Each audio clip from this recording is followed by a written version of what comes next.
All right, here it is, the perfect pork chop. This is the second video in the series of me answering your questions and how to make meals that you've always wanted to make but maybe seemed intimidating. The first step to any good pork chop is to pat it dry. And we're gonna start our pan over medium-high heat, and we're gonna put a little olive oil in the pan. You don't need much because pork is a very fatty meat. Next, I'm gonna season very liberally on the first side and put them that side down in the pan. You'll want to choose a pan that's big enough to fit all of your pieces of pork, and if you notice, they're not all the same size, and that's okay. They are about the same thickness, although some of them are a little bigger than others.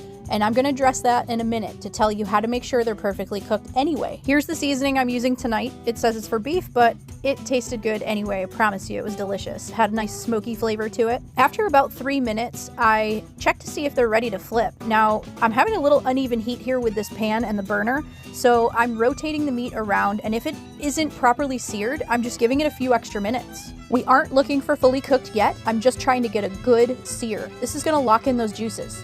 After a few minutes have passed, I check the pork chops again, and they're looking good. Time to flip them all over, and again, I just kind of rotate them around in the pan because there does seem to be a little bit of a hot spot on that one side.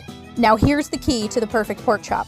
Get yourself a digital thermometer. It's only like 10 bucks, guys. You need this in your kitchen. Most of them have pre-printed temperatures on there, so you don't even have to remember what the proper temperature for pork really is, or chicken or beef. Pork, we're looking for 145, but you can get away with about 142 to 143 because it's going to continue to cook up a little bit slightly in the pan, but we're nowhere near there now.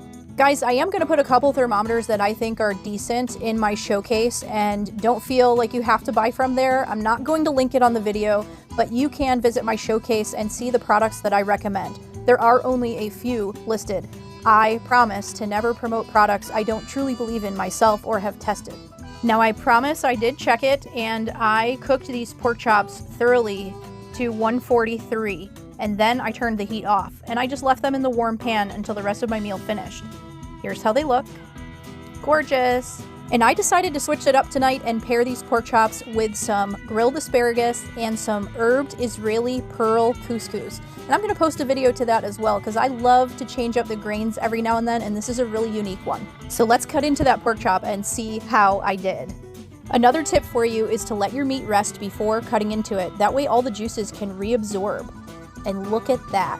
It is perfectly cooked, juicy, and delicious. Let me know if you give it a try. From my kitchen to yours, happy cooking.